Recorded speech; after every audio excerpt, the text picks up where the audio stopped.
of this transport decarbonisation here today. We will be focusing on active mobility first, and we'll be focusing on heavy-duty transport after that. If we look at the current levels of emissions in transport, they're absolutely not in line with the goals that we set ourselves in the Paris Agreement. Yet, on the good news is, there's also a growing number of actually solutions to abate these emissions across the spectrum. We can either try to avoid more emissions, for example, by more active mobility, shift to the cleanest mobility modality, and improve.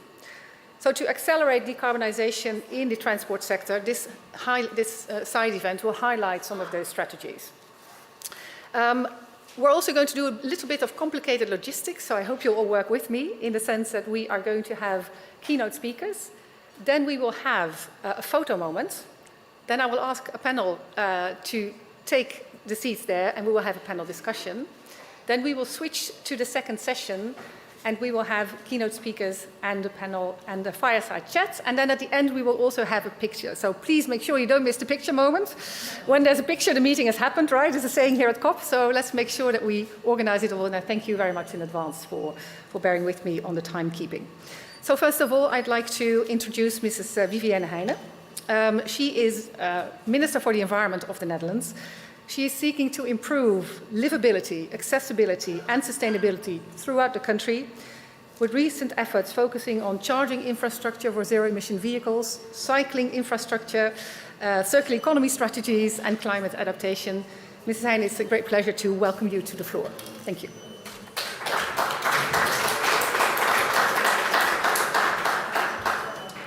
Well, thank you so much, Tientje. And the honest story is also that a lot of the policies that we are having today have been initiated by you in your time in office. So I think it's also right to make a compliment right back to you. But I try to execute it as good as possible. So, ladies and gentlemen, it's my pleasure to welcome you here today to this session on walking and cycling at COP28. It will be no surprise to you that the Netherlands is seen as a global frontrunner on active mobility, especially cycling. One of the reasons Dutch children are considered among the happiest in the world is because they can cycle everywhere, and this gives them the freedom to grow as individuals and live healthy and happy lives. As set out in the Paris Agreement, our common goal is a future-proof, zero-emission transport system that is also inclusive for future generations. To reach this goal, it is paramount that we focus on active mobility, so walking, wheeling, and cycling. But what does it mean in practice? In the current situation, 60% of all urban trips are shorter than 5 kilometers, and they're actually perfectly fit for active modes of transport. Yet more than half are currently being traveled by motorized vehicles. To reach the Paris Climate Agreement goals, we need a model shift from motorized vehicles to active mobility. So focusing on these modes of transportation reduces CO2 emissions and contributes to a healthy, active lifestyle and clean, livable cities. Investing in active mobility does make sense, and in return we get healthier, less congested and more livable cities.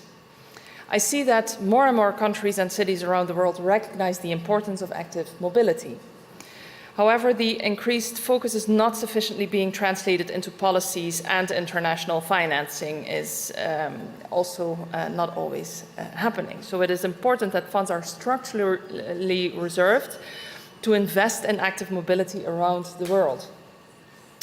And therefore, I launched a call for action on active mobility at the COP27 last year in Egypt. And this has resulted in the Global Capacity Building Initiative led by Belgium, Luxembourg, and the Netherlands.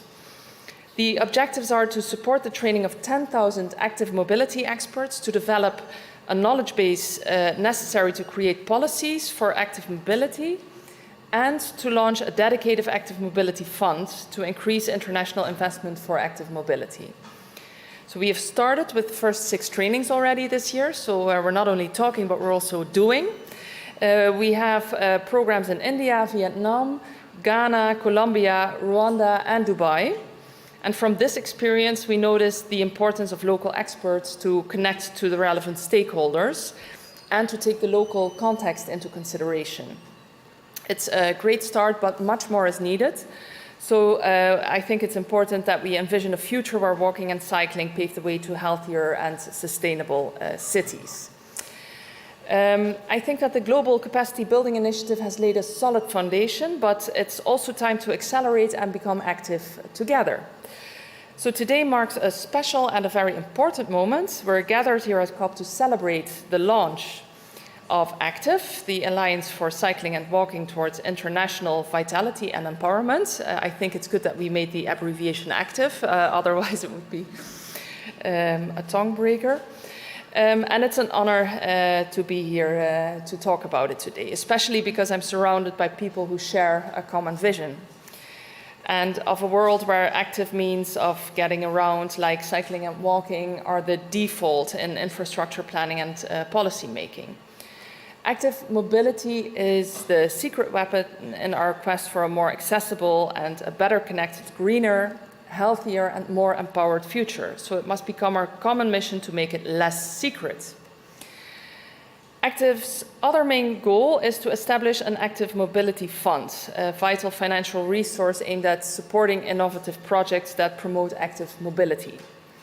This fund represents our collective commitment to invest in the future. And how do we do that? By initiating projects that make cities more accessible, healthier, and more environmentally sustainable. And by providing funding, we can turn ideas into a reality, creating paths and bike lanes, ensuring safe pedestrian routes, and fostering a sense of community and connectedness. In partnership with esteemed organizations like the United Nations Environment Programme and the World Resources Institute, as well as the collective efforts of Belgium and Luxembourg, we're working hard to establish the Active Mobility Fund under the upcoming Belgian presidency of the Council of the EU. And as we embark on this transformative journey, let's embrace the challenges ahead, knowing that together we can create a world where active mobility is not just an option, but it's a way of life. And let's celebrate this momentous occasion and commit ourselves to the cause of a greener, healthier, and more empowered world. And let's march, or cycle for that matter, forward together on this exciting new path. And I look forward to the panel discussion, and I want to thank you very much for giving me the opportunity to speak here. Thank you.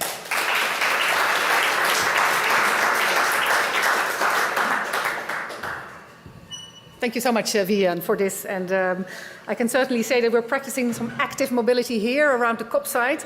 But with the size of this, I wouldn't have minded a few bicycles here as well, I must say. Now, please let me turn to Gerald Ruiters, who is going to deliver a keynote speech. He is with the European Commission and is going to give us some opening remarks as well. Mr. Ruiters, please.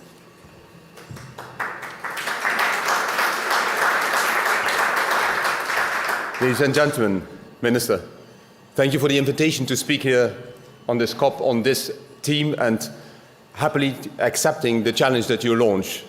Ladies and gentlemen, we have a very clear ambition from the European Commission side with our Green Deal and then our sustainable and smart mobility strategy. And building upon that, we have, of course, also put in place an urban mobility framework.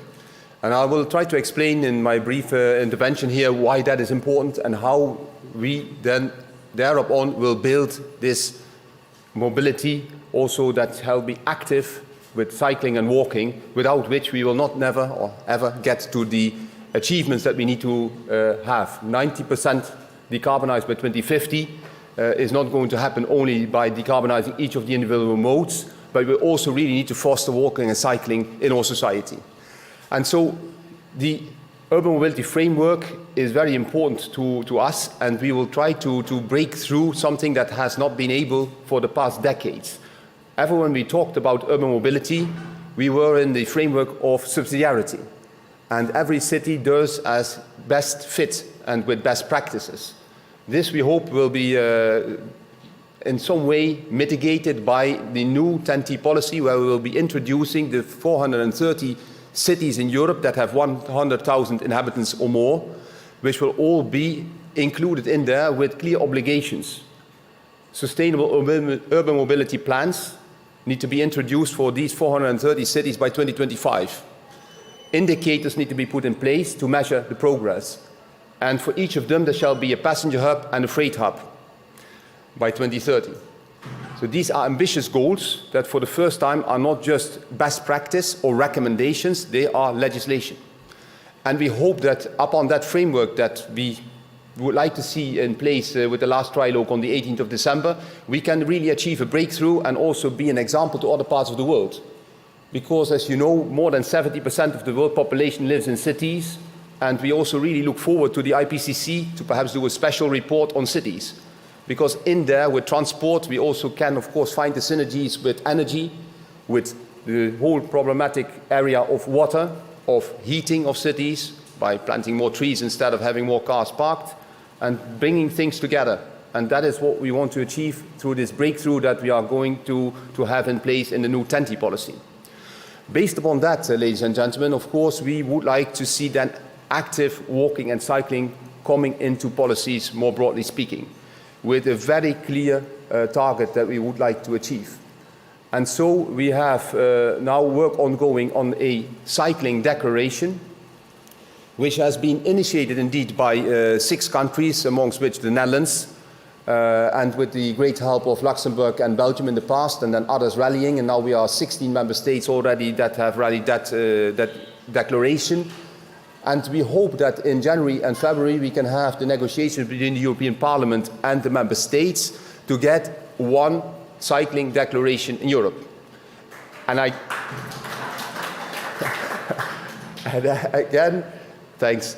And again, we hope to see that that can be inspirational for other continents. Because cycling and two-wheelers, we had a discussion here before also with the African Union on this stage, can be an area where we can make progress quick. In particular with also e-cycling that has seen a very rapid ramp up, also in the city where the European Commission is, Brussels, going from 3 to 9%, which may be seeming not enough, but it is enormous. And we hope that through the cycling declaration we can come to clear recommendations on, for instance, the use and thereby the infrastructure, thereby also the parking spots, the recharging, thereby also the road safety elements, thereby also the progress in air quality, and all of that can fit very nicely together. And why did I want to explain to you this framework of the 430 cities? That is because I expect that through the cycling declaration we are at the beginning and not at the end of policy. Because we would like to see that we can go in the future to clear targets in terms of percentage setting, in terms of infrastructure that is needed for safe cycling, and the legal framework will help us to roll that out. We will no longer be in research projects of Horizon Europe, no matter how precious they are. We will also be able to go for real deployment on the ground. And I have been arguing that very often with ministers, with the cities, that this can also, in the end, ultimately bring the necessary funding and financing. Because as long as we stay on a level that is with subsidiarity and best practices, we are not going to achieve what we really need to do to have, let's say, the volumes that are necessary and the targets which are necessary to also then have the deployment through funding and financing that is necessary. Because even if we are having not say such high costs like for rail or road or aviation or maritime, nevertheless costs are there and should be borne by somebody. So we hope that we can get a very clear trajectory for now. And this, Minister, I think is what is the objective also of your speech. Have a clear regulatory base, have a clear aspirational base with the recommendation, work together hand in hand with all the continents in the world, because 70%, as I said, is living in cities, and thereby deploy. And the IPCC work that I hope to see in the next 5 years can underpin that, so that in future COPs we can speak about a real walking and cycling policy throughout all the continents. Thank you.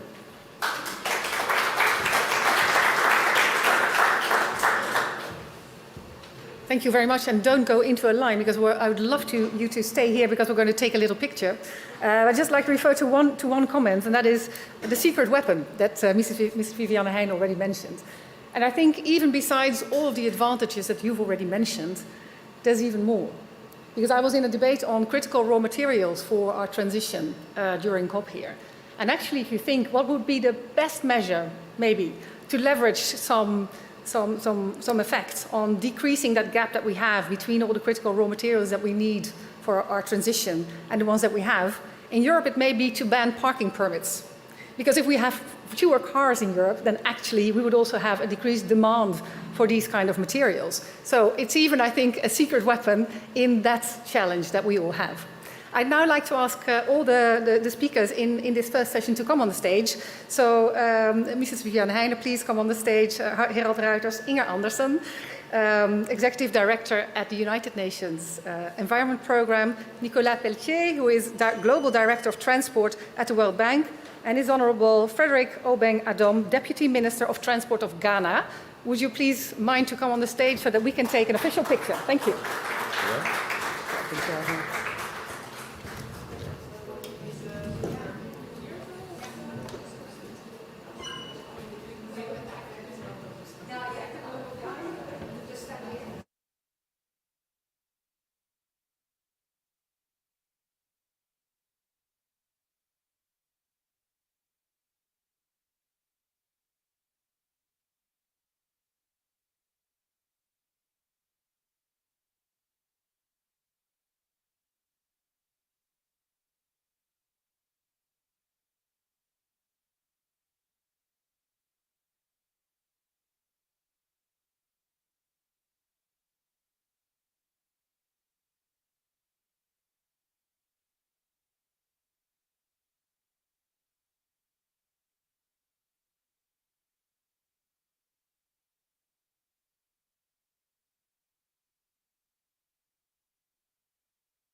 Planned to stand over there, but it turns out that the light can only be either there or here, so I think we'll get claustrophobic if the light keeps switching. So I decided to come here and sit with you and try to manage the panel from here. Wonderful to have you all here. Mrs. Andersen, I'd like to start with you. Considering UNEP's focus on environmental stability, how you've heard about the active program, and you've already been working a lot in this area. So how could this active program, for example, the excellent work you're doing already in the field of capacity building, how could these two maybe reinforce each other? Well, first of all, I don't know, can you all hear this microphone? You know, it's very low. And then I have to sit like this, and I can't because I've just got a slip disc. So I'm going to have to stand up, otherwise it will not work. So if you permit for me, because moving up and down is just not going to work. This is much better. You can do it this way, and then the thing works. So just to say that I wore my little bicycle pin today, I come from Denmark, and when I was 6 years old, I was given the freedom that Vivian spoke about, because my older brother was running after the bicycle, and all of a sudden the whole world became enormous. Also because I knew that where I lived was safe lanes. I was separated from the cars. It was even a physical separation, not just a little painting on the road, which meant that no one could interfere with my uncertain 6-year-old bicycle riding. And all of a sudden I felt a freedom, and that's the kind of freedom that kids feel when they have that access, and that parents feel when they can safely kiss their kids goodbye in the morning, and they know that their kids will never have to meet a car, even if they're crossing Copenhagen to go to school. And it is that kind of city that we need to get to design. It is that kind of lives that we want to have. The 10-minute city where you can bike to the store, go to school, send your kids safely, or if they're toddlers, have them in your bike, as we do a lot in our part of the world. But anyway, just to widen the world a little bit, because right now I have the great privilege of living in Nairobi, and I want to speak about what we're seeing about a very, very fast motorization that is happening across the world. And yet, 78% of the African population, they commute by foot. They commute by foot, which is, of course, very unsafe, because on our roads in Nairobi and in Kenya, there are no pavements. So you are walking literally on the highways, on the expressways, risking your life. So that's not good. And so the ACTIVE program is really urgent and needed, because it enables, in this very long acronym, essentially, that folks can learn how to design and how to operate a much more pedestrian and a bicycle and other active mobility type issues, type mobilities. And that's a design, an urban design, a mental shift, and it's a long systemic change. We in UNEP, we've been running this Share the Road program that you might know about for over 10 years, that tries to make countries really prioritize walking and cycling. I used to sit in the job that my friend here sits in, Nicolas, and the truth is obviously that when a borrower comes to you and they want a highway, you know, there's only this amount of money available, and so if you can get a few kilometers more by cutting the shoulder or the bikeway, sometimes that happens. And that's the reality of poor countries. So how do we get countries to understand that investing in this is good for the bottom line, is good for the GDP, is good because they will not lose people in traffic accidents, is good because they will not have a lot of handicapped or even, I'm sorry to say, dead people from road traffic accidents. And it's understanding that I know now Nicolas is trying to engage with the borrower, the sovereign borrower, who has to decide what they want to do, but it's not always easy, which is why if we can build capacity through ACTIVE for governments and decision makers to have a better understanding of what that looks like, then it will mean that we will get much better city design. We see, unfortunately, and as Stenche, I'm aware that I have to close here, a very large amount of traffic deaths in Africa. 261 people killed every day on average on our roads on the continent. 18 cyclists killed on average every day. I always go by bicycle. When I used to live in the US, I cycled to the World Bank every day. I even cycled on the streets of Manhattan at my peril. And this is before there were even those little painted lanes. And of course, at home in Denmark. But in Kenya, I dare not. I dare not. And so I do think that there's a lot of work to be done. And I very much hope that we can enhance road safety, but also much, much better design. Thank you. Thank you. Thank you so much.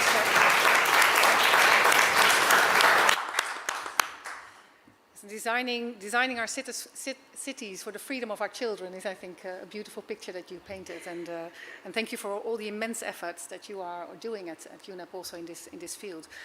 I'd like to turn to Mr. Frederick Obeng-Adom. His strategic focus is aimed at modernizing Ghana's transport sector, so I think it ties in very nicely with what Ingar finished. And you have the ambitious responsibility of charting the path for Ghana's plan to decarbonize the road transport sector. And in the context that has also just been charted by Inga Anderson, could you elaborate that in Ghana the model share of active mode is still high, like in many African countries. How has this capacity building training that Inga referred to, how has that been helpful for you on your road to decarbonization? All right, thank you very much. I think I'll manage the microphone here. All right, so like Kenya, as she said, it is just peculiar to Ghana. Just most of the inhabitants in our countries usually plight their routes by foot, and a little few of bicycling also is prevalent in Ghana. And I think it is a culture that we have of using flying by foot. The major active mobility is the main thing you have in Ghana. Just like she said, in Africa, we have just about 70%. It is quite the same in Ghana. And the capacity building that was held in Ghana earlier on, it is something that has enhanced the whole idea of active mobility, because you find out that the safety on the road is something that is to be taken into huge consideration. The road infrastructure that really does not take in consideration the pedestrians on the road is also something that is supposed to be taken care of. But quite fortunately, in Ghana, we have an institution, which is the National Road Safety Authority, that takes charge of these road activities, and they're able to also give education on pedestrians and also have some aside social media educations and other stuff that helps the pedestrians on the road. Thank you so much. And if you linking up again what was said by Mrs. Anderson about the financing, and if you want to take measures for road safety so that active mobility is also safe mobility, especially when the numbers are so high, you must run into the same questions and problems. How do you solve that in Ghana, to find the means and the ways to actually get those road safety measures in place so that active mobility can continue to be part of your transport mix while making sure that it's much safer? All right, thank you very much. You see, there are still road projects going on in the country, and we are seeking for more investment from the World Bank, from donors, from other financial institutions that will help this road infrastructure, that will also, aside giving the car ways, the lorry ways, if we could trying to design a modern road that will have the pedestrians in mind, will mean a huge investment. So if this is done, I think we will need more investment that will, from the World Bank and other institutions, that will be able to help this infrastructure projects. Yeah, so we have to design with the pedestrian in mind. I think that's Exactly. one for all of us to retain from this session. Thank you so much. And actually on that financing, yes, wonderful. And on that, Nicolas, you are the global director for the transport sector, and you actually joined the World Bank in 2002 as a young professional and have since gone a long way. You have been all over the world, so this must be very, very familiar to you. If you look at what the World Bank can do, how can financial instruments actually be tailored to facilitate these kind of investments that are literally those projects designed with the pedestrians or the cyclist, I'll add them, Inger, in mind. What can the World Bank do? So thank you, Sinjay, and let me start by saying I'm very glad we are having that conversation, because active mobility has been on the background on the discussion of urban mobility for too long, and it's great that it's now finally gaining momentum. I think that COVID has helped. We've seen people rediscovering walking, biking, and the good news is that this change in mobility behaviors is there to stay. We did some study in Bogota, in Buenos Aires, based on cell phone data, and these studies have shown that this was not a one-off, and people did not go back to their previous mobility habit. So it's no surprise that there are many mayors today who are interested in pushing this agenda, and they are coming to us. We work in cities like Dar es Salaam on urban mobility programs that include active mobility element. I was this morning with a delegation from Senegal, and we are financing the Dakar BRT, and same thing, there is interest in adding some bike lanes to complement that investment. And I was listening to the minister, to Minister Adam, and we would be very interested in continuing the discussion with you on how we can help. We have a BRT program under preparation in the city of Kumasi, and that could be a vehicle that could help us to look for these opportunities. No? So there are many examples in the world like that. You know, one of the first programs that yielded fantastic results that we financed about 10 years ago was in China, in the city of Tianjin. And it started from a conversation with the authorities about how they could maximize the benefit of their new metro line. No? And so from that entry point, there was a whole conversation about how do we change streetscaping, how do we, by adding bike lanes, we can increase ridership, and that got us into the whole ecosystem of active mobility, because, you know, building bike lanes is one thing, but you need to make them safe, you need to regulate traffic management, so there are a whole soft elements in these in this program. So to go to scale and to come back a little bit to your question, I think we need two things. No? One is knowledge, and the other one is financing. No? And knowledge means that we need those examples, those good practices of cities that have already done it to be better known. And this is why with the ITDP we conducted a study that we released at the occasion of this COP, and I show it, but it's available online, and I have QR codes if you are interested, looking at 5 cities, Tianjin, Dar es Salaam, Addis Abeba, Lima, and Buenos Aires. These are really great examples of how this can be done. No? So, and I think we need this knowledge to be out. I think the initiative that the Netherlands have been doing on training leaders on how to do this is also is a very important step in working on this knowledge front. And then comes the financing. No? And so on the financing, you know, all these examples that we research in these 5 cities have one common feature, is that there was a little bit of a need of seed money at the beginning. No? And the reason for that is to overcome some of the bottleneck that Inger was referring to. No? How do you convince a government that this is a worth investment? No? And so having a bit of resources to jumpstart the conversation is important. And in that regard, I must say that the Global Facility to Decarbonize Transport that was created 2 years ago in Glasgow under the UK presidency, but with the contributions from the Netherlands, from Luxembourg, from Germany, and the UK has been really helping a lot. No? And this kind of facility help us right now to prepare a very ambitious program in the city of Lima that would add up 400 kilometers of bike lanes to that city.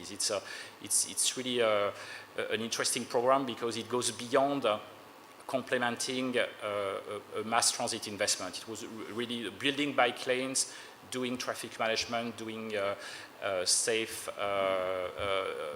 safe and clean mobility was at the heart of this program. No? So a little bit of seed money, and that's where the conversation on this active mobility fund is so interesting, because, you know, we could think about opening a specific active mobility window within GFDT specifically for this purpose. No? And then there is a conversation on how we finance those programs, and there I think we have to remember that you know, the cost of building a kilometer of bike lane is just a small fraction of a BRT, or even more of a metro line. You know? And so we should always have that in mind when we engage on those type of investment.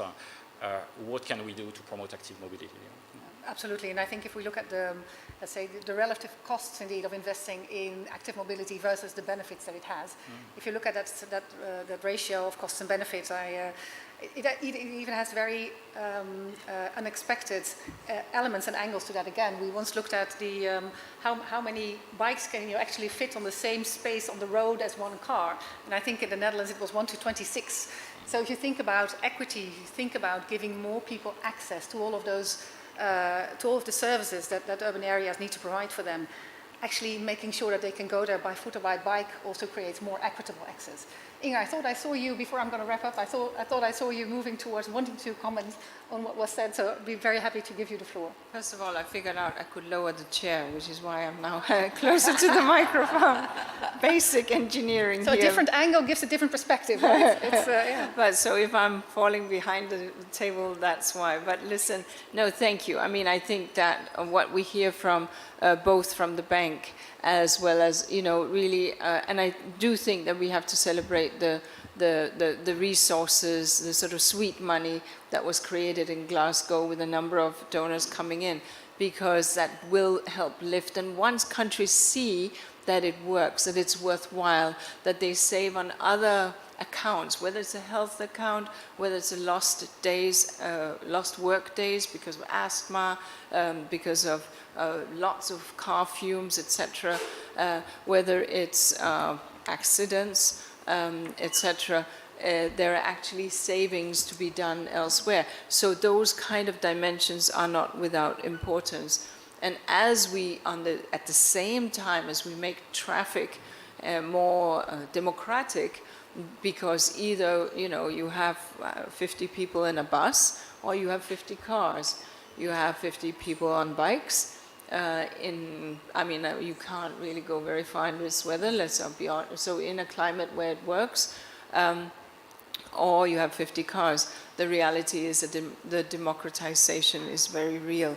And in many, many, many jurisdictions, we just haven't thought this through. And the ambition of many is to own the car, and it's completely logical.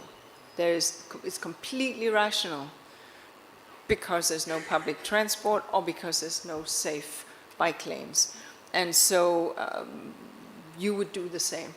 And that's what we have to understand. So what does that shift look like? And this is where the capacity building, the activization of understanding of what's possible is so important. And from our side, I think we've already begun to work under the program, the active program, with a number of training courses, etc., with the kind support that we have and are receiving, amongst others from the Netherlands and from Belgium and other countries. And the more we can then link up with the bigger investors, so that these resources can kind of be the small lever that leverages in the investments. And just to put in brackets, that's very much what we've also been doing on the e-mobility, where we're seeing now, and we were just earlier on discussing e-mobility. Rob de Jong, who's our fearless leader and director and manager of our mobility program overall, tells us that we are now active in 35 countries in Africa on the e-mobility side. Obviously, we're not doing the investment, but we are helping with the legislative framework that can get in place at the regional level as well as at the national level, so that others, the bigger funders, can come in and enable this, whether it's from the IFC side or the public finance side. Because for the 87% that still have to walk to work, that's often an hour one way and an hour another way. For women, it's often dark, gets generally dark in Africa at 6 o'clock, and walking on unlit streets is not a thing that you feel safe, not only from vehicles, but also from your bodily integrity. And so these kind of dimensions are important. When you're on a bike, you just whiz right past. Yeah, that's true, absolutely. There's so many dimensions. I really love, Deputy Minister Adam, for you, some final reflections. I think the comment was made on also the combination between active mobility as a feeding line for public transport, thereby greatly also improving basically the distances that people can travel. How do you see that combination? Well, thank you. I think Ms. Anderson is an African. Because yes. She's actually saying everything that is peculiar to what we find in Kenya, what you find the same in Ghana. When we talk about the active mobility, my take usually will be on the fact that the danger aspect is supposed to be taken care of, because if you actually look at how accidents that are happening on the road, and people right in front of me, think about a month ago, some pedestrians were knocked and killed. A husband and a wife were killed. I think this is not something palatable. So it is what we really have to look into to make sure that pedestrians are really safe on the road, and it's quite important. And in origin, we're all Africans, right? So We are. So we need to, wrapping up this panel, we need to get active if we want to curb urban emissions.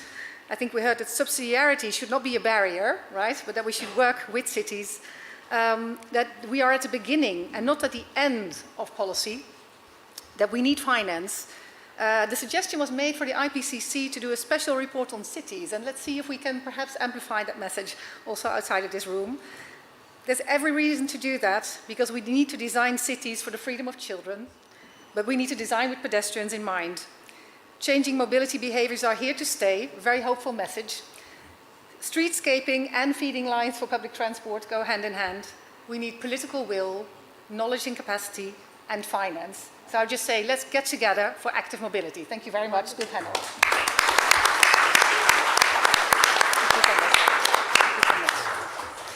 So we're now going to switch to the second part of the meeting.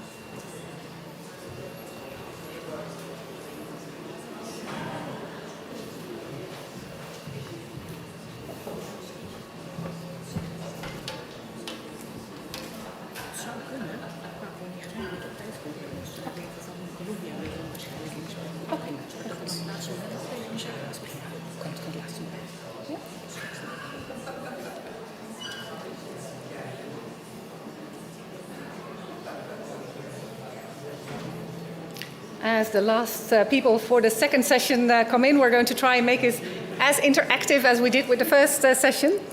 And to begin, without too much delay, I'm going to ask my dear colleague to stop chatting with the minister, because I'm going to ask her to come on the stage again.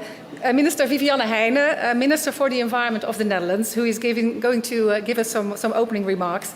And together with Calstart, she co-leads the global MOU on zero emissions for medium and heavy-duty vehicles. Mrs. Viviane Heijnen, please, the floor is yours.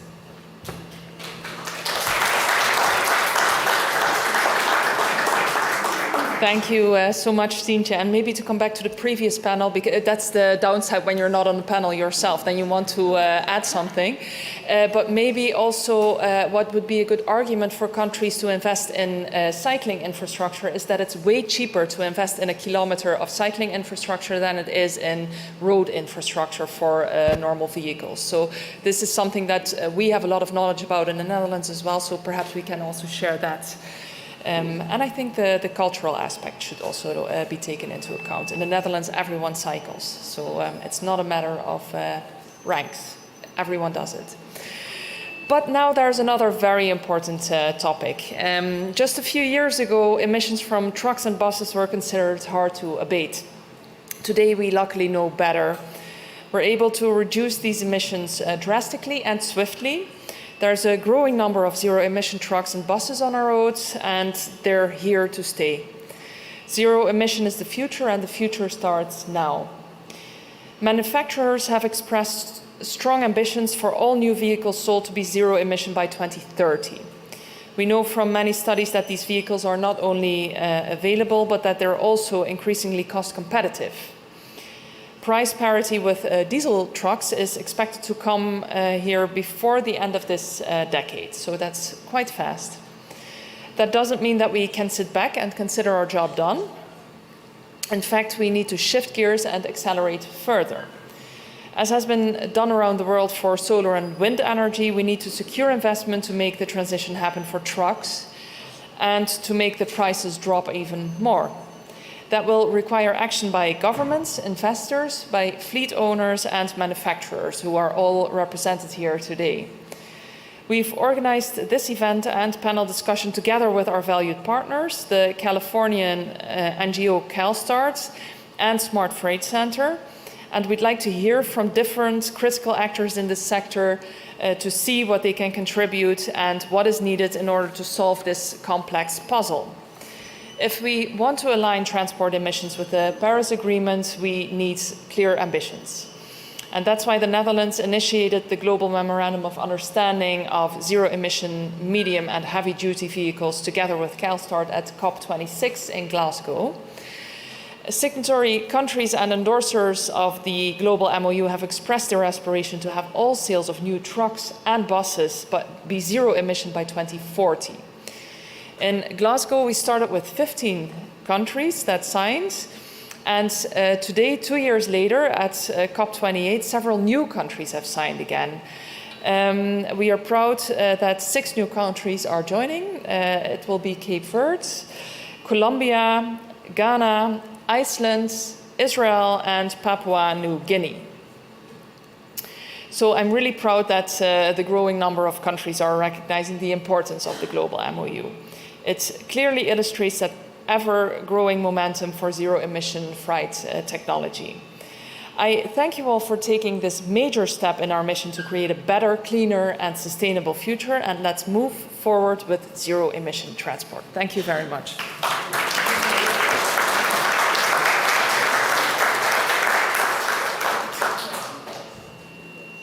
Thank you so much. And Viviane, you'll be doing a fireside chat at the end, so you'll have every opportunity to react on everything that's being said now and where you want to drive in and give your comments, so we'll hear more from you. Now we're going to have a little fireside chat. There's no fire here, but we'll just do it next to the microphone so that we can be standing a little bit. For this, I'd like to introduce Mr. Sophie Punte. Sophie Punte is founder and board member of the Smart Freight Center and supervisory board member of Milans. She's experienced in bringing together different stakeholders to address common sustainability challenges. I think you've all seen that because I'm sure you all know her. Sophie, please come up. And I'd also like to invite Stephanie Kodish, and she's a global director at Calstart, Strive to Zero. Please join me.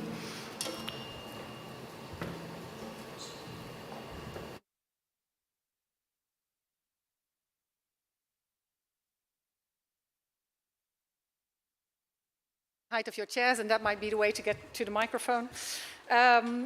Let me ask to you both. What's your number one topic, right? What's your number one thing that we would need to change to get this moving even faster? Can I start with you? Sure, thank you for that question. And I love that we get to dive into the question of prioritization. So one really exciting thing with the Global Memorandum of Understanding is that it aligns ambition with great clarity.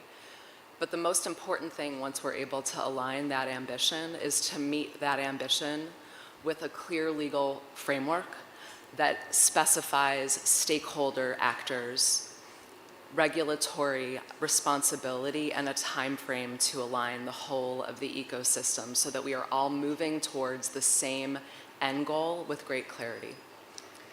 Sophie, for you? For me, it's about, we spend a lot of time on figuring out what the barriers are, but right now the mode has shifted. Everybody believes battery electric trucks, it's going to happen. It's just how. So let's move from the ambition to really understanding what are the key success factors going to be in place. The trucks need to be there, the charging infrastructure needs to be there, and it must work for the carriers. And if we find ways of making that happen, then we can make this transition work. Because right now it's still a little bit in the policy ambition phase. It needs to come down to the practical level. And we heard some examples of how the Netherlands is trying to move certain policies forward. I think California is also an example to really spotlight, I think, maybe in this context. Could you elaborate? Sure. So California has the Advanced Clean Truck Rule. Maybe a little bit closer to the microphone. I'm not sure if everybody can. Can you all hear me? Okay. Yes. No. Okay. So California has the Advanced Clean Truck Rule, which in effect will obligate any trucks that are produced after 2036 to be all zero emitting. It's a sales mandate, so it obligates manufacturers to rise to that occasion. It is the gold standard in terms of aligning manufacturers in order to meet the moment. And so, just to be sure, you say it bans new fossil fuel trucks on the market. So that is a regulation which is equally applicable to manufacturers outside of the US or outside of California, or is it just for the manufacturing in California? It is, so in order to operate within California. Okay. Yeah, in order to operate. So anybody wanting to drive a truck in California can then only buy a zero-emission truck. That is how it works, and that creates clarity in the markets, like you just underlined, is so important. And it also creates clarity to ensure that there is no future that exists for diesel trucks following that year. Yeah, absolutely. So this is getting very practical. Is this the kind of examples you were talking about, or what other examples would you like to bring to our little fireside chat? The one most concrete things we hear for today is to make sure that negotiators get phase out fossil fuels in the final negotiation statements, because that is there's no clearer policy signal than that. But from the business side, practical, it's about getting charging infrastructure to happen. As you mentioned, I'm also on the board of Mylands, which is a joint venture between Traton, Daimler and Volvo Trucks. And they've invested €500 million because they realize that as companies alone, they're not going to make it. They must move to the pre-competitive space and put money up front to make sure that charging infrastructure exists. The first site was opened in Venlo, and immediately we had a major multinational book it for several years in a row, meaning they see that this is going to make it work. And next there's 30 bases that are going to be introduced in Antwerp at the beginning of next year. So you start seeing it happening. Once the charging infrastructure, once you see an electric truck happening on the road, when people see it, they believe it, and that's what I mean with practical. The policy that I like for the Netherlands is actually that there's subsidies that differentiates between small, medium enterprise and big ones.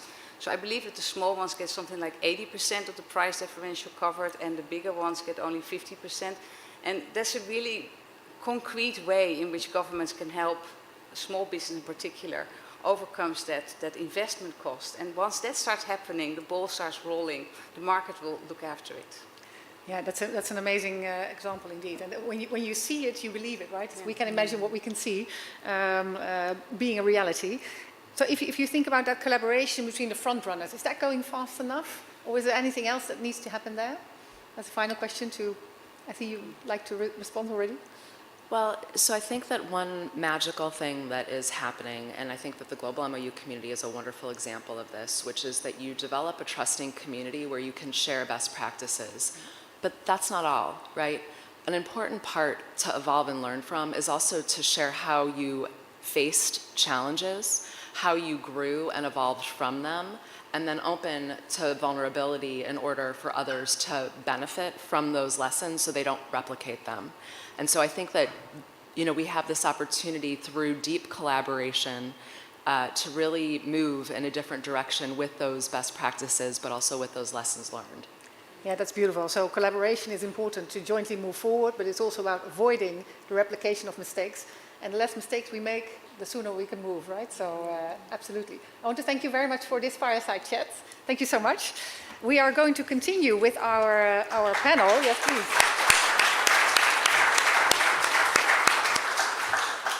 And I think it's probably handiest if I just stay here. And I'll wrap up on this fireside chat at the end when I wrap up on this entire session. So I'd love to introduce and invite to the stage Mrs. Magda Kopinska. She is Director General for Mobility and Transport within the European Commission. And as we've already heard, the European Commission has adopted a set of proposals to make the EU's climate, energy, transport and taxation policies fit for reducing wherever you would like, please. And part of this proposal is the CO2 standards for heavy-duty vehicles. I'd also like to invite Eva-Lena Falk. She is Vice President, Head of Strategic Accounts at Scania. And she's a devoted change leader and determined to deliver concrete results of CO2 reduction. And I'd also like to invite Mrs. Sonja Timaya, Senior Director, Global Sustainability at Heineken. And she's responsible for orchestrating Heineken's global Brew in a Better World strategy. And I know from personal I would say, view even, and I'll explain why, that Heineken is not just moving to trucks, but also moving to clean shipping. Because actually from the apartment where my mother lives, you can look at the river where Heineken has its transport boats. So I happen to have seen that with my own eyes, that it actually works.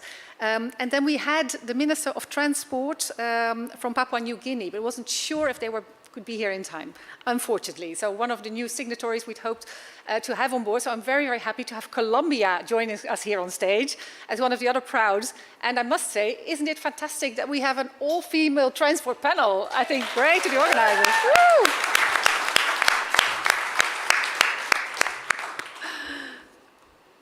Fantastic, great to have you all here. So I have a couple of questions to some of you, but if you want to react on a question that you've not been asked, please just let me know, and I'll try to create this in the time.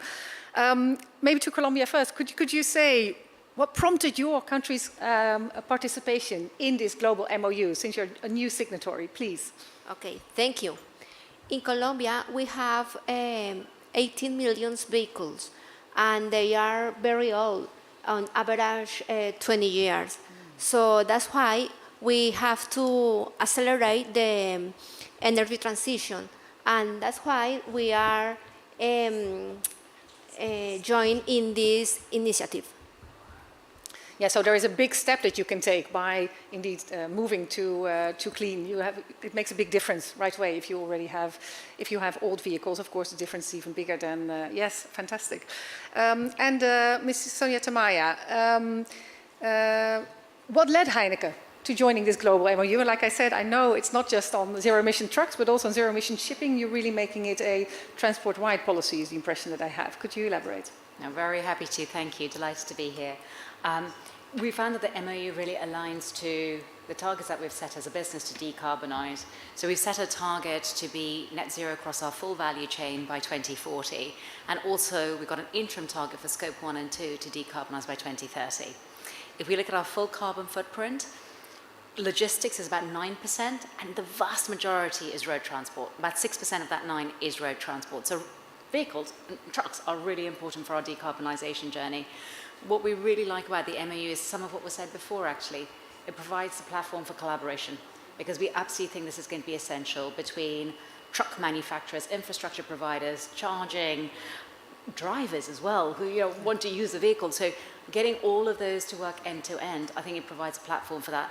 And for us as a company, it offers us a much more diversified vehicle portfolio as well.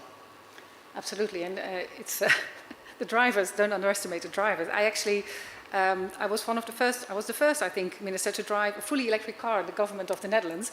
But of course I made sure that my drivers could actually choose the car.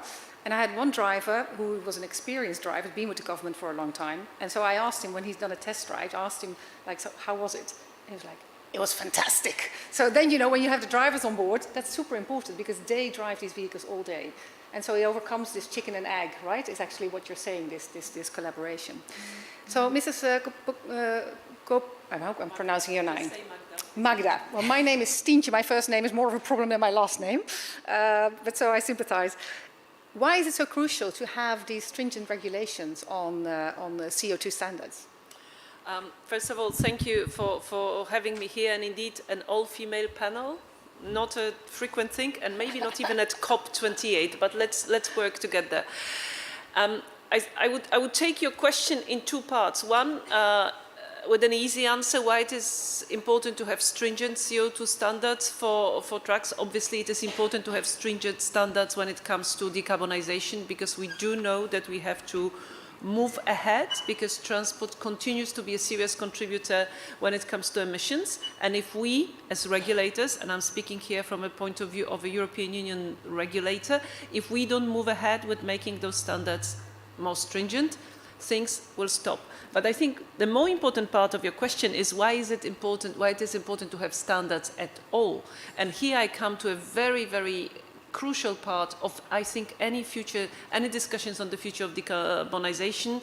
We do need predictability. And when I say we, I don't actually mean here regulators, but I mean the industry, I mean the users, but I mean also all those parties that have to create this ecosystem that has to surround lower emissions vehicles, because it's not, I mean, the beauty of transport is that everything and everybody is connected.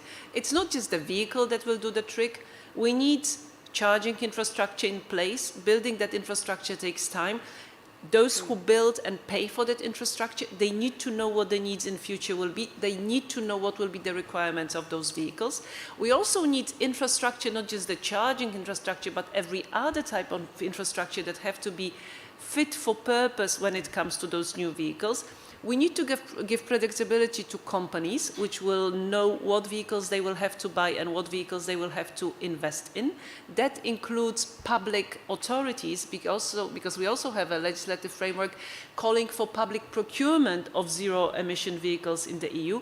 And last but not least, gives the predictability to the drivers. It's not only about having drivers on board that they like those vehicles, but occasionally they do need additional training that has to be enshrined in the driving driver's curricula, so that they are used to and they accept using those vehicles. And for that, we absolutely have to have this regulatory framework in place, because if we don't, 5 or 10 years from now, we will find ourselves asking, wow, if we had known, or if we knew now what, no, if we had known then what we know now, we would have done it differently. So what we need to make sure is that we know now what we will know in future and act accordingly. That's not a small challenge, but I fully agree with you, I must say. You didn't ask me whether it was easy. You asked me why it was important. Absolutely, absolutely. I fully agree, fully agree. And it is important, and it's important every way that you mentioned. So how does this predictability help Scania? It helps us, it's extremely important for us. We are making huge investments. This whole shift to new technologies is a huge topic for us to find the right technology, to invest in the right technology. But it's not only for us as a manufacturer, it's also, like you're into, all the change of the ecosystem needs to take place, because we have these different players where you as the transport buyer play a very important role. But then we have all the small transport companies around the world that are going to do this big change. They've been driving diesel technology for more than 100 years, and now they're moving into something completely unknown. And there are a lot of risks involved in moving into this new technology. What is going to be the residual value of this new technology? How do I use this in operations? I need to change my operations to make it happen. I need to be prepared to use this truck even after my transport assignment, which is normally only for 2 years, perhaps. So there are so many risks involved, and then to have the legislation as a long-term support in that, and to know that the subsidies that are available today, that we can plan on, that they are available also for the future when it comes to infrastructure and so on, is absolutely fundamental for us.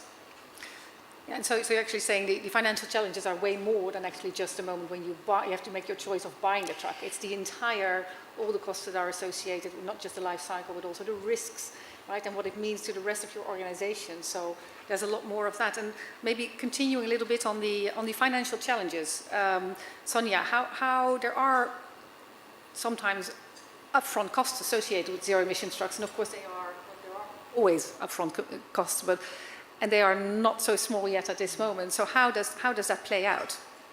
Yeah, it's a great question, and I agree with you. With us, our role is to provide the demand signals that there's a direction of travel, but we fully recognize the full ecosystem that has to align to deliver that. And I really want some of these conversations to be about the challenges, and the cost is a huge challenge, because we know that decarbonizing is not free, but the question is at what price? And how do you try and look for savings that will help you offset other costs? So for us, we use a staged approach. So option number 1 is you go for route optimization. So look at ways of saving the number of carbon miles we drive. It saves our costs, it saves it carbon, and the money we save you can reinvest in other areas. The second is we're huge fans of electrification as a service, and the providers that give us that end-to-end service actually solves a lot of problems for us in terms of that seamless integration that we need. So a good example is we've signed a partnership with Einride. We started with electrification from our brewery in Den Bosch to our warehouses in Germany. It's just the start. We're going to extend to Austria. But we see a lot more of this kind of approach really helping us offset some of the upfront costs. And the third, I know you mentioned it briefly, is subsidies. So I think subsidies are great way of offsetting some of the upfront costs that you see for decarbonisation. And in some projects, we see that it can support about 80%, which really helps us transition from combustion engines to zero-emission vehicles. So, those are some of the levers that we're trying to use. But yeah, it kind of goes beyond that. And I'm just saying this for you because you can see the barges. We do look at multimodal shifts. So we look at how do we look at trucks versus barges or trains as another way of trying to get the balance to work. As you can imagine, it's super complicated. But for us, what it's really been about is to say, actually, we know that we want to focus on logistics. We know it's got to be a combination of options that we look at. And we need to prioritize. We need to prioritize in terms of where do we look for the savings that will then help us invest in zero-emission vehicles where we can. Yeah, and of course, I mean, we're talking, in effect, we need to be talking about the total ownership cost, of course, of zero emission, right? And that's why the predictability is so important, because then you can make those longer term strategies. And if I can go to Scania, what do you anticipate regarding the future total ownership costs of zero emission trucks compared with traditional combustion engines? Because we are, of course, also still very much in a cycle of innovation and strengthening. So what's the perspective towards the future next to the predictability? It's good to have that perspective. So what can you tell us? No, for sure. And I would say it like this. I mean, we talked today about the fact that we can find use cases in some specific areas where we can actually find TCO parity already today. But there are very few cases, let's be quite honest about that. I mean, the whole challenge is still there. And what we see is that this will be the case for the few coming years. I mean, today we have very high energy prices across Europe. It is not helping our case. The whole geopolitical situation has also developed in a way that we did not predict when we put our science-based targets together some years back. And they are pointing towards 2025, and we really see a struggle to make it happen, because the TCO parity will be fundamental to get this offset and the scaling of e-mobility particularly. But it will come, because what we are absolutely sure about is that electrification will be the key, if you look from a financial perspective, key alternative that will come. Then it's just a question of which year it will happen, but it will be both diesel technology, and we also believe that also gas vehicles and hydrogen will potentially also beat diesel as a TCO parity. So exactly when, I think that's a crystal ball, but we need to prepare for it. We need to get these use cases out there on the road now to handle all the other challenges that we have apart from the TCO, so that once it is possible, then it's possible to do the scaling, because the technology is there today. We have the technology to do even long haulage transportations within soon, driving for 4.5 hours and then charging in 45 minutes. We talked earlier about the Milans charging infrastructure that we are also part of building, but there we are talking about 1,700 chargers. To do long haulage across Europe, I think we need roughly 11,000 fast, high-speed chargers, which is a huge investment, and also from an energy availability perspective. I mean, green energy is not available today in Europe. So there are many other challenges we can work on in the meantime while we're waiting for the TCO parity to come. You say green energy is not available in Europe, but sometimes it's available in too large quantities, right? So in essence, the interesting interface between transport and energy can be that you actually have huge batteries that can help also to store some of that energy at excess moments. Maybe going back to the European Commission, I saw you nodding so much, so I'd love to give you the opportunity to give a brief reaction to what was just said. I think, I was nodding in particular when listening again to comments when it comes to the need to roll out the infrastructure.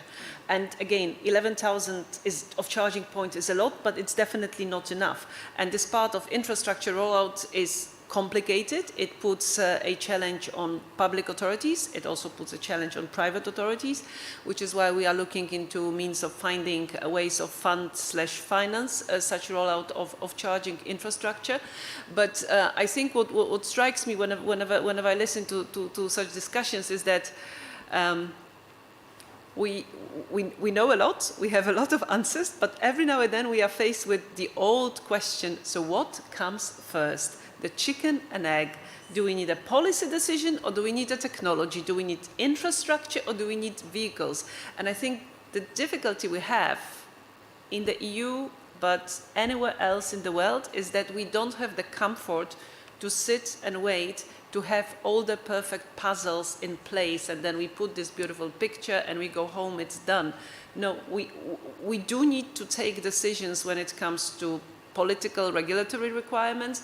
We do need to take decisions when it comes to investments. We do need to take decisions when it comes to commitments to where we want to go. And I think it's always good to, from my perspective also, to have discussions in places like COP28 to remind myself that situations vary across different countries and not everybody is at the same place exactly when it comes to political commitments or when it comes to deployment.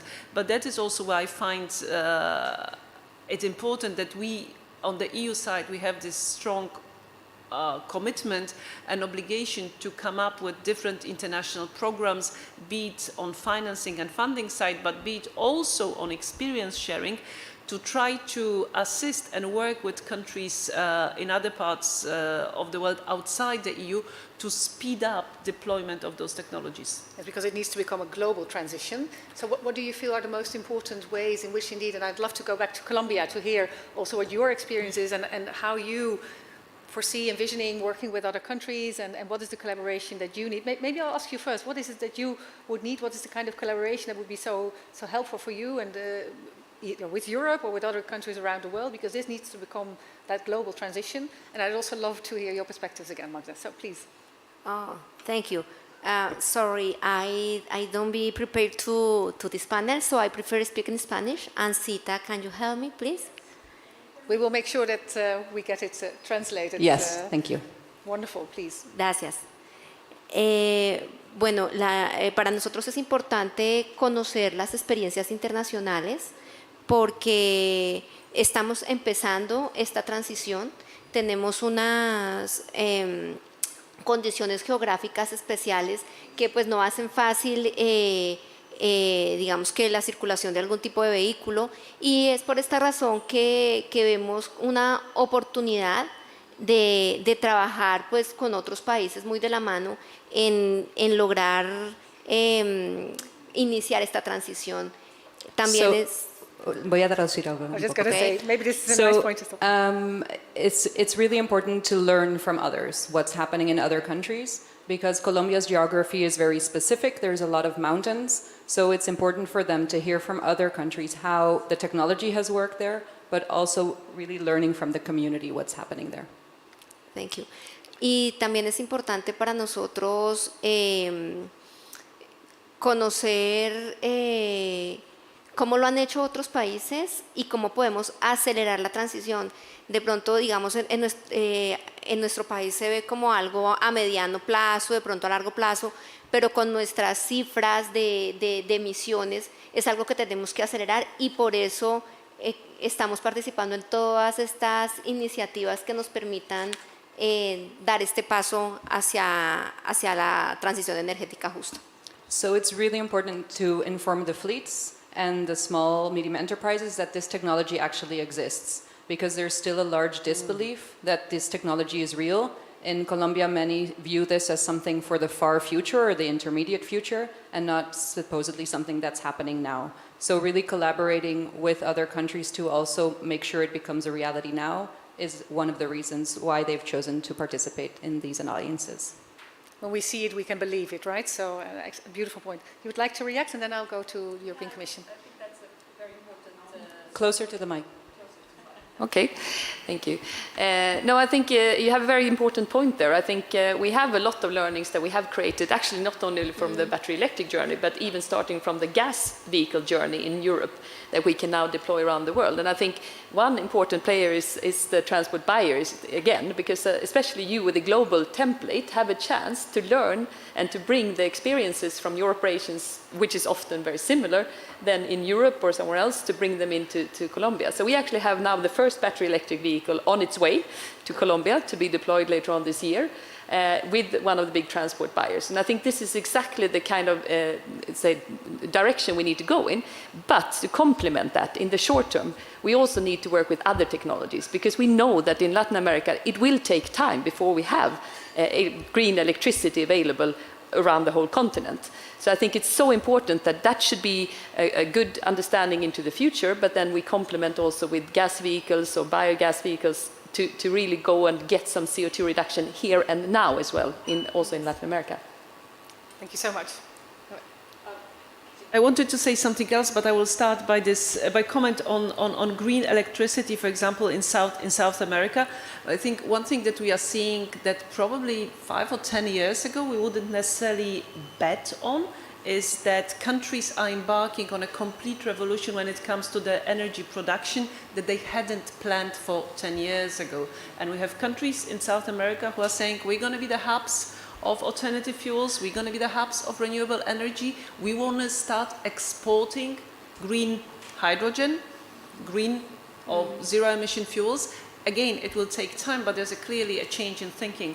But if just two comments on international dimension, of course, one is easy but not easy, namely we do have at the EU level funding and financing programs. Global Gateway is a nice name for the big multi-billion euro program to work with countries all over the world on different topics, not only transport and energy, but transport and energy are an important part of that working together, including assisting development of clean energy production, refueling infrastructure, also, for example, purchase of electric buses for different smaller communities in South Latin America, in Africa. But that's the funding and financing part. But there's the other one, which looks at working together when it comes to developing common standards. And as part of, for example, the Trade and Technology Council work that we have with the US, embarking on now with India, we try to harmonize the standards for fast charging for trucks. And if it sounds boring to you, harmonization of standards for charging, you should know that this is everything but, and the discussion on harmonization of charges for individual vehicles a couple of years ago were some of the most stormy discussions we've seen among EU member states, because even there we couldn't reach an agreement. Getting those things harmonized makes more options when it comes to potential buyers, because they really don't need to worry about standards, but they can just worry about the vehicles that fit those standards. Yeah, the standardization is immensely important to facilitate the markets. I'm actually quite pleased that we're wrapping up in this panel, but we're so happy to have Ms. Deborah Suji, who is Manager MRV Climate Change and Development at the Development Authority of Papua New Guinea, who is also one of the new signatories to this declaration. Thank you so much for joining us. As we are concluding this panel, I'd love to hear from you. What prompted your country's participation in this, and how do you see the relevance of collaborating with other partners under this MOU, please? It's on, yes. It's magic, it's on. Thank you, and my apologies for joining the panel. Had to move in between meetings and another engagement. Just very happy out of the venue. So Papua New Guinea, as being a new signatory into the MOU, for us basically is to ensure that while we have very ambitious target under our mitigation targets in our enhanced disease, within the energy sector is for us is more focusing on capacity building and just transitioning in terms of ensuring we have the necessary resources, ensuring we have the necessary capacity technology in place to ensure that we fully transit into being relying on non-renewable energy sources. So in the mitigation sector targets that we have the AFULU and the energy very specific target under the electricity sector. So for us is going renewable energy by 2050, 100% energy sources in PNG to be on renewable energy. So ensuring that we go into and we reach the target by then, for us is just transitioning, and capacity building for us is very, very, very important for us. And joining this MOU and being a signatory to the MOU is to ensure that we we work together, we collaborate with partners, and also we want to learn from the experiences around from especially developed countries and partners that have the capacity to assist us to ensure that we transition into reaching our goal in terms of our mitigation targets. So that's basically why it prompts us to sign off and be a signatory to the MOU.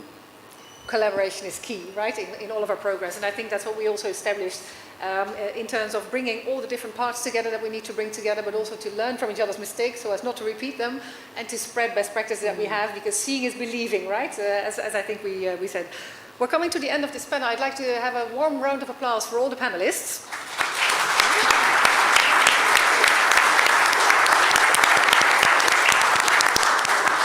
And then while we as a panel move off the stage, I'd like to invite Mrs. Vivian Heine and Stephanie Kodish for a reflection, and perhaps you would like to take the stage there with the two of you, please.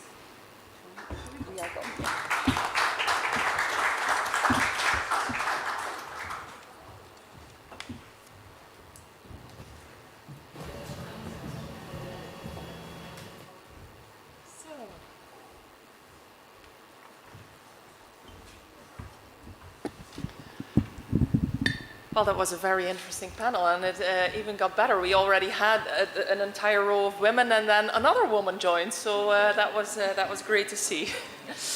So Stephanie, you've proven to be a great partner also when it comes to co-leading the global MOU, and I was wondering, we're celebrating, of course, today the new members of our community, and do you think that we currently have enough momentum and political power to tackle the identified challenges that we have ahead of us? Yeah, that's a wonderful and complex question, because it's a yes and a no.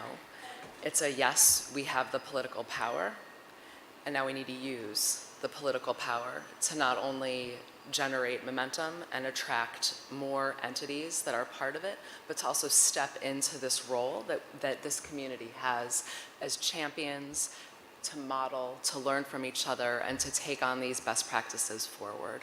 Yeah, I think that was what interested me in the panel discussion. Also, the minister from Colombia said, I think it's important to learn from each other, and that is where we can also come in, to share the knowledge and expertise that there is available, and not only from a governmental perspective, but also from a business community perspective. It's important to always share all the knowledge that we have available. Yes. Yeah.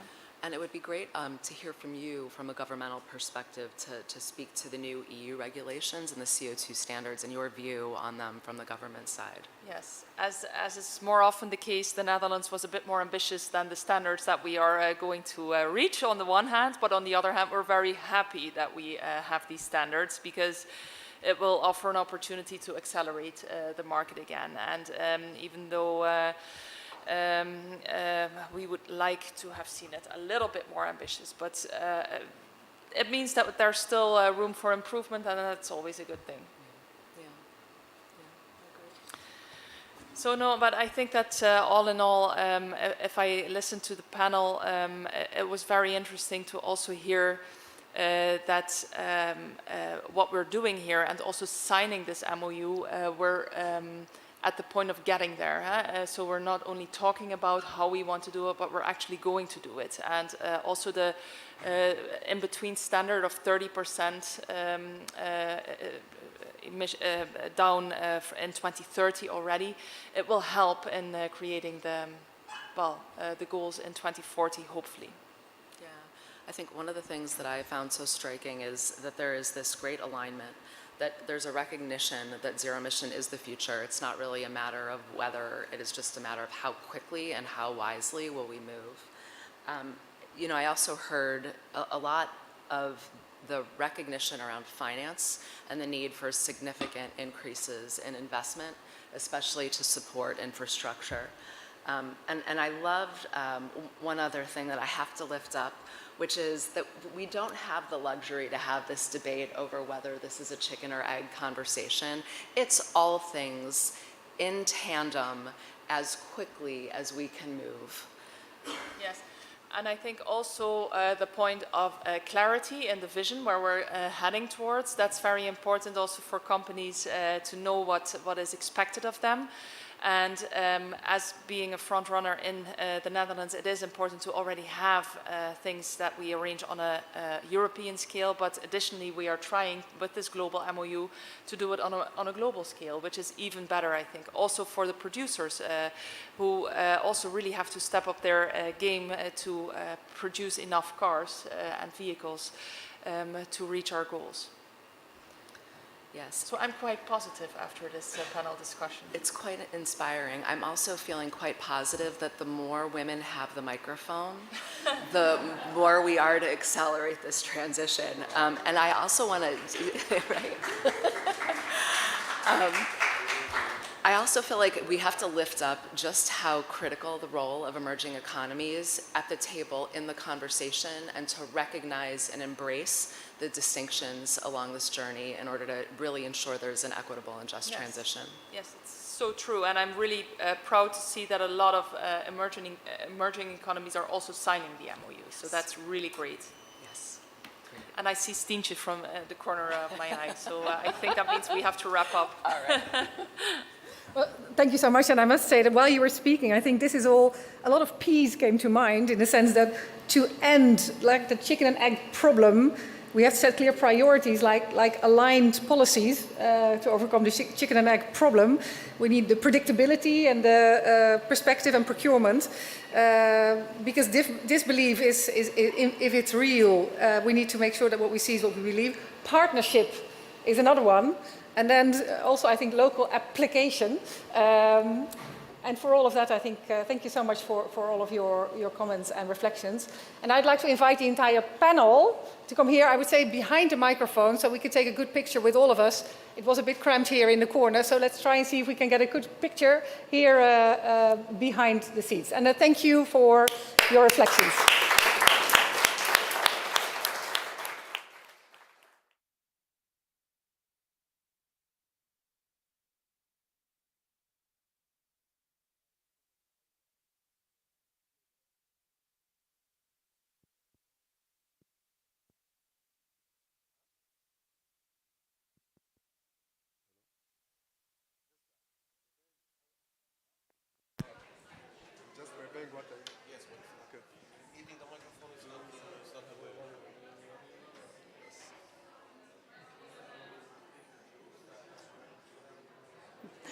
Hello. We'd also, after the picture of the panel, we'd like to invite all the new Global MOU signatories and endorsers, and all the current Global MOU signatories and endorsers to the stage.